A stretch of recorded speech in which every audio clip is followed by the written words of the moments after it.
Trump appointees were getting up to at CDC. Mr. Diamond has been following this story for months. Dan, thanks very much for making time tonight. It's nice to see you. Thank you, Rachel. So I'm struck by what Congressman Clyburn is asking for, and in part why he says he's asking for these documents. He says he wants to know more information about the story that you first reported, that there were Trump appointees essentially muzzling CDC scientists and interfering with their work.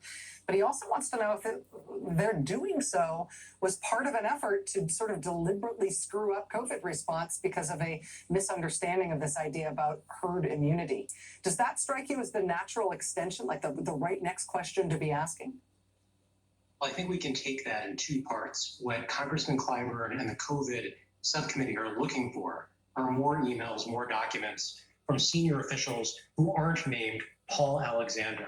That is the controversial science advisor that we wrote about.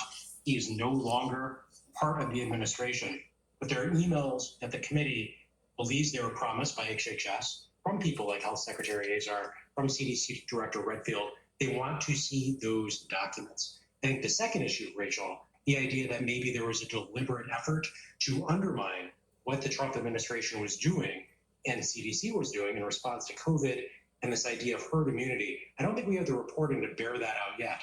I will say, and I know you've talked about your partner Susan contracting COVID. I've written about vulnerable Pacific Islanders in their 30s and 40s dying from the disease. They are the collateral damage of a herd immunity strategy when you allow the virus to simply spread. And it's really disturbing to think that any health official would be advocating letting people get sick. Dan, do you expect that Congressman Clyburn is going to get what he wants from these subpoenas? Is there a way that Azar and Redfield could run out the clock on this? I think that's probably what will happen. Reporters should be very careful not to make predictions, but we're only 30 days away from the next administration. My understanding is that litigation would probably take too long. Most likely, the Biden administration will be the ones turning over the documents, but also hard to say. Maybe the Trump administration will make more documents available, especially given the public pressure here.